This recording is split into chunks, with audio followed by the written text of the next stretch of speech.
প্রিয় অষ্টম শ্রেণীর শিক্ষার্থীরা, শুভেচ্ছা নিও। আজকে আমি তোমাদের 2025 সালের বাংলাদেশ ও বিশ্ব পরিচয় বিষয়ের নতুন বই থেকে নবম অধ্যায় বাংলাদেশের সামাজিক সমস্যা এই অধ্যায়ের কাজগুলো সমাধান করে দেব। প্রথমে তোমাদের বলবো, যারা আমার চ্যানেলটি সাবস্ক্রাইব করো নাই তারা আমার চ্যানেলটি সাবস্ক্রাইব করবে এবং আমার সাথে থাকবে। তাহলে চলো আমরা ক্লাস শুরু করি। নবম অধ্যায় বাংলাদেশের সামাজিক সমস্যা, পার্ট 1।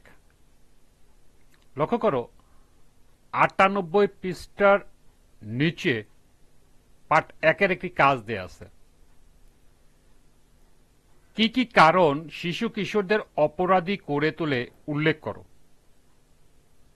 তো চলো এখন আমরা এই কাজের সমাধান দেখে নিই।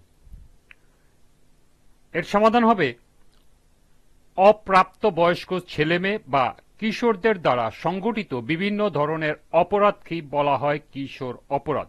আমাদের দেশে 7 থেকে 16 বছর বয়সী কিশোরদের অপরাধমূলক কাজকে কিশোর অপরাধ বলা হয়। যেসব কারণে শিশু কিশোরদের অপরাধী করে তোলে তা নিম্নে উপস্থাপন করা হলো। 1. দারিদ্রতা বা পারিবারিক অর্থনৈতিক অসচ্ছলতা শিশুদের অপরাধী কর্মকাণ্ডে জড়িয়ে পড়তে প্ররোচিত করতে পারে। 2. বাবা মায়ের মধ্যে ঝগড়া বিবাদ, বিবাহ বিচ্ছেদ শিশুদের মনে নেতিবাচক প্রভাব ফেলে এবং তা অপরাধ প্রবণতা তৈরি করে। 3. পিতামাতার কর্মস্থলে অতি ব্যস্ততার কারণে সন্তানদের যথেষ্ট সময় ও মনোযোগ দিতে না পারায় কিশোর ধীরে ধীরে অপরাধী হয়ে ওঠে। 4. অভিভাবকদের অতিরিক্ত শাসনের কারণে অনেক কিশোর ধীরে ধীরে অপরাধী হয়ে ওঠে। 5.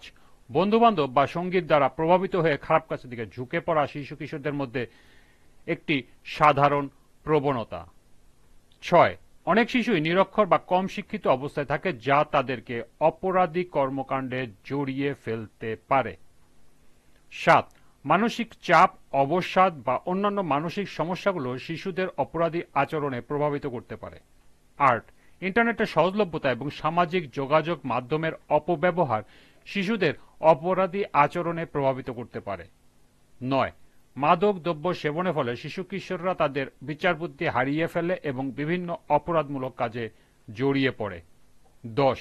সৃজনশীল কাজে যুক্ত থাকার সুযোগের অভাবেও অনেক কিশোর কিশোরী অপরাধী হয়ে ওঠে।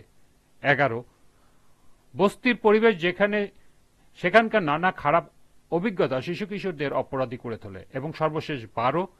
শিশুদের মানসিক ত্রুটি বা বৈকল্য থাকলে শিশু মনে হীনমন্যতার জন্ম দেয়, এর ফলেও অনেকে অপরাধী হয়ে উঠতে পারে। এই ছিল এই কাজের সমাধান। আজকের ক্লাসটি এ পর্যন্তই। পরবর্তী ক্লাসে পার্ট 2-এর কাজ সমাধান করে দেব। সবাইকে আবারও বলছি, যারা আমার চ্যানেলটি সাবস্ক্রাইব করো নাই তারা আমার চ্যানেলটি সাবস্ক্রাইব করবে এবং আমার সাথে থাকবে।